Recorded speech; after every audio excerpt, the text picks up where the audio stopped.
All right, this is a briefer post-apocalyptic mukbang than most. I've cut my thumb on the pocket knife. Been out harvesting berries and lettuce from the garden, and I decided to pull up a Bardock root and try it out, so that's what I got here. So this one is going to be foraged plant matter. This is legit survival stuff here. There is no... Well, okay, so the dressing I'm using for my salad, how's that? Okay, so I have no nutritional value to present. I know that this contains much of the same kind of starch, potassium, etc., and possibly iron as carrot or potato. What I've got to dip it in is a little bit of vegetable oil in lieu of olive oil, and some teriyaki and hot sauce in lieu of balsamic vinegar.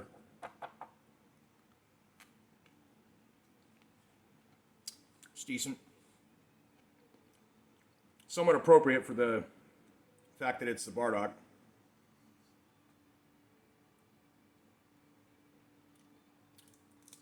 This is not the prime season for it. Most of the nutrients will be in it in the fall when it's gone back into the ground, but we'll just see how it goes.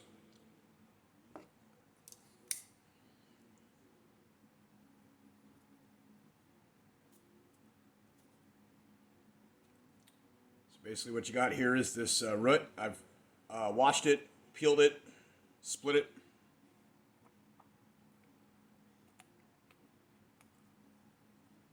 The center part is definitely more tender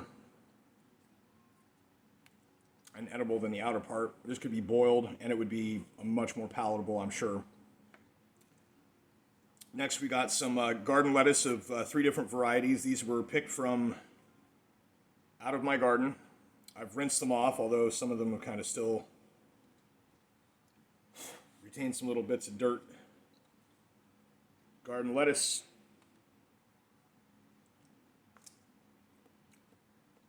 Delicious.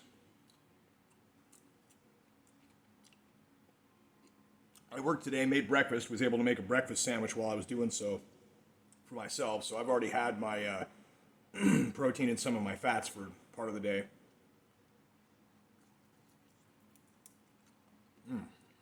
That is really good. The hot sauce, the teriyaki, and the oil does work very much like a balsamic vinaigrette. These are the larger leaves. I let the smaller ones continue to grow. I'm going to see if I can get some heads of lettuce out of it. I've got 4 lettuce plants. 2 of the type of the first leaf that I ate that I only picked one of because there were not a lot, but I wanted to taste it. One of these, which is basic garden lettuce. It's not really iceberg though. I don't know if this is romaine or what, but it's tasty, more nutritious than your basic iceberg, which basically only contains water and plant matter for fiber. Should be iron and potassium in these for sure. And this lettuce, which all these seeds came from the same packet. It's good to know that this will plant itself and grow. This is almost 10-year-old seeds.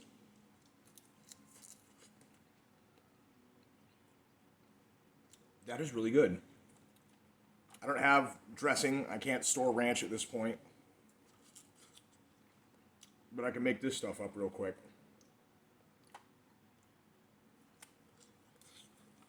So, let's explore this Bardock a little more. I see.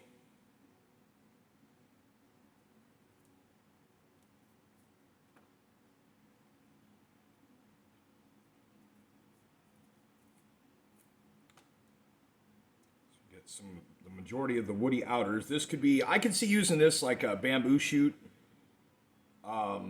replacement in stir fry. I know that they certainly use it in a lot of Asian cuisine.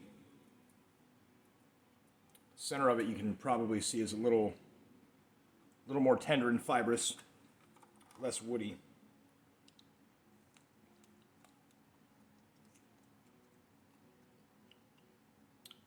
It's pretty good.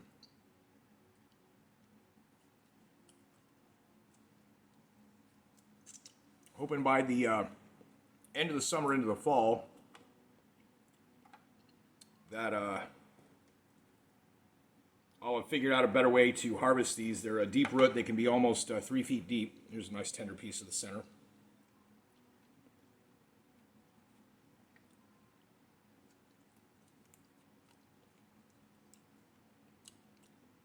It's not bad. Now, with the Bardock, I had to be certain to identify it, that it was Bardock and not rhubarb, because wild rhubarb is poisonous. These I've identified by the burrs, by the leaves, including the little points along the edges of the leaves. It is your greater or Japanese Burdock, as they call it. Again, I call it Bardock because it's part of the Dragon Ball Z naming parlance, is that all of the alien races, especially Saiyans, have vegetable-related names. So Nappa is a type of cabbage. Vegeta, obviously vegetables. He's the prince of all. Kakarot, carrot. Broly for broccoli. His father Paragus is asparagus.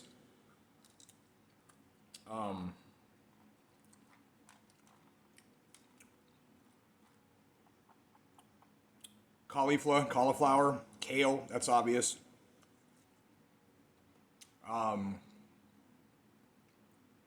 So anyways, Goku's father's name is Bardock, which is Burdock, which is this that I'm eating. So, oh, there's a nice tender shoot. The leaves and stems and of the plant are also edible. However, I was not really in the mood for eating some celery-like stringiness, but just getting this to taste and try is pretty good.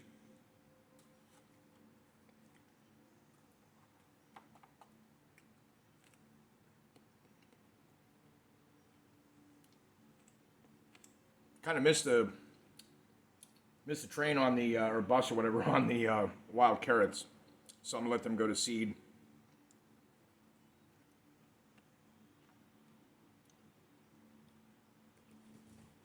That is downright tasty. It definitely has kind of a carrot, cabbage, potato flavor to it. It's really interesting.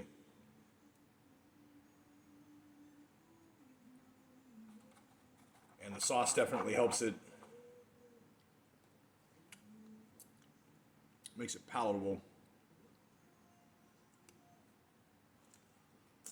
Now with this plant, you can take the cockleburs, dry them, grind them up, and make tea out of them.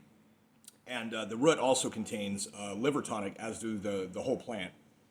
Supposedly helps your liver produce more bile and allows you to detox anything that's in your system. If you got something your liver's holding on to, this will help get rid of it.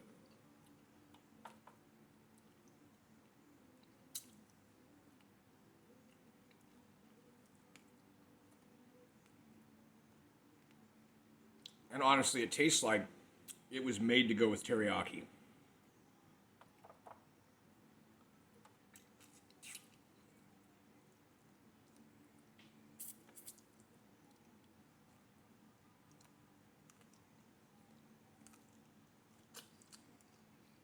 Now, one of the plants in the garden I finally re-identified that I thought was maybe eggplant. Turns out it's actually called patience stock. Patience stock. And it can be eaten, but it contains oxalic acid, and if you have too much, it can be very corrosive to your insides, and too much skin contact can be an issue.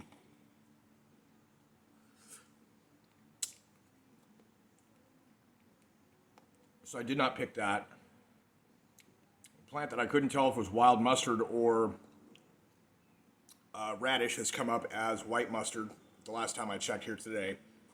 And the other ones that I couldn't tell if there was some type of mustard or what they call Chinese lettuce, I just decided to get rid of because they were overshadowing the other plants.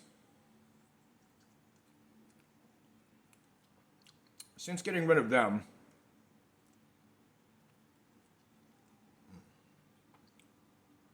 the tomato vines have spiked up. The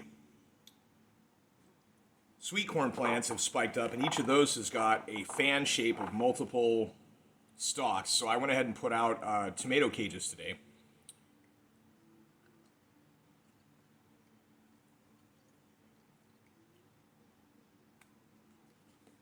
And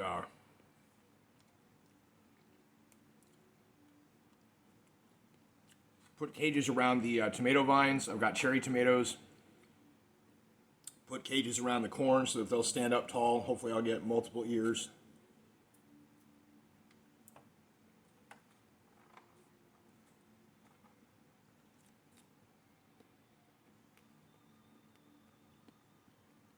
The snap pea has actually grown a second vine, and I'm hoping that that one actually takes off. I would love to have some peas come the fall.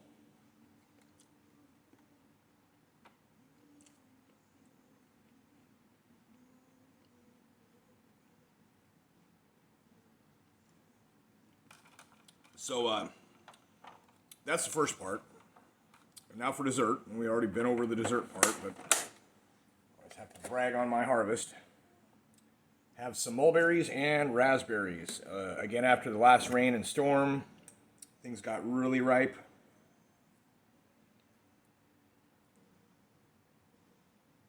It's a raspberry. So sweet. Some of these are quite large.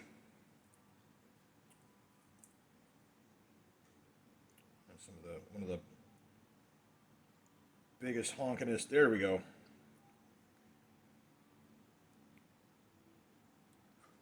And if these aren't raspberries, then these are what they call a Japanese wineberry. But as far as I know, they're raspberries.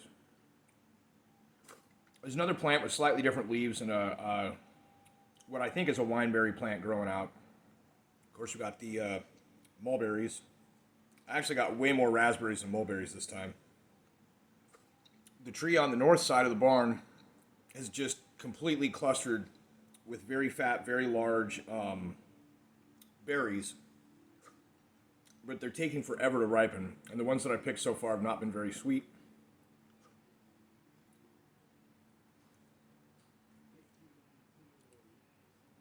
There we go. Nice fat mulberry. That's sweet. So anyways, yeah, I spent a good hour picking berries. These are tasty. Just, I've been over it. Delicious, natural sugar, vitamin C, fiber.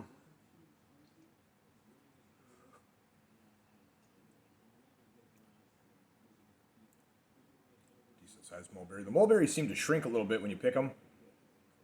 And especially when you put them in the water.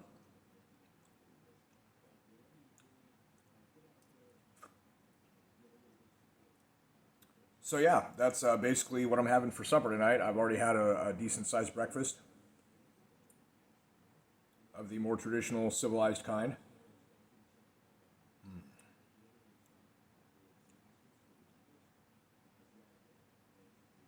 A large mulberry.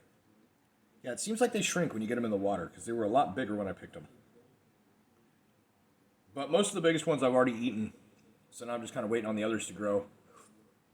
Oh, one other thing. I have found that the multiflora rose does in fact have hips. And the rose hips are a type of fruit. They contain seeds and pulp. Once they are red and ripe, usually in the wintertime, they soften up a little bit and you can squeeze them and extract the pulp without the seeds. Which I intend to do. In the meantime, I've been checking on them, watching them grow. Most of them are green, got a few going dark purple. Eventually they will become red by the fall. And after probably the first frost or decent freeze, they should soften up a bit and become edible. I mean, once they're red, even if they're not soft, you can boil them and mash them. But the seed extraction process is a pain from what I understand. So hopefully here by the fall, at least, we're not quite to July yet, so I'm going to say probably by the end of August at the latest, I should hopefully have some sweet corn, some tomatoes, and I've got a couple plants that are registering on the plant identifier as nightshade that I thought were peppers, and another one that's registering as amaranth that may also turn out to be a pepper plant. I don't know.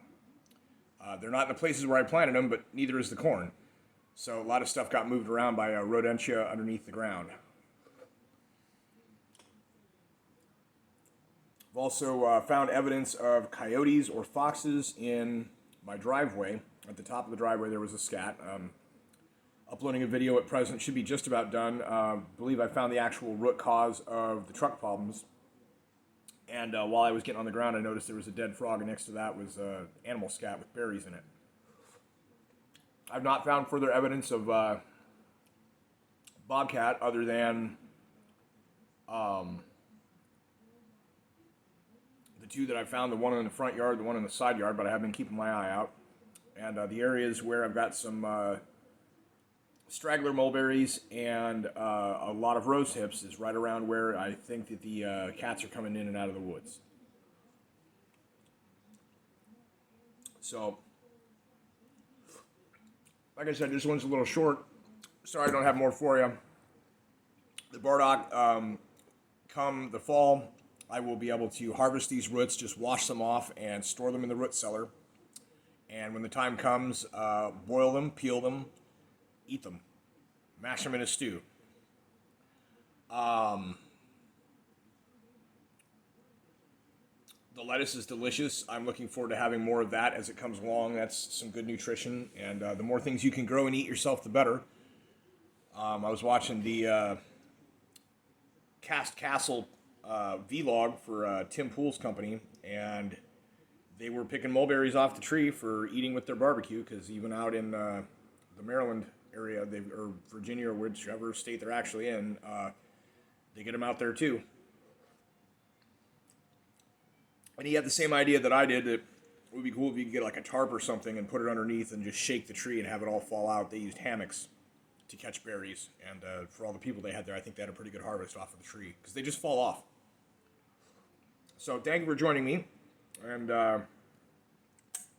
soon enough I believe I'll have another one of my meat, bean, and rice, or peas and carrots and chicken and rice or something, and I will then enjoy it on your behalf and tell you about it, because that's apparently what a mukbang is. Thank you for joining me.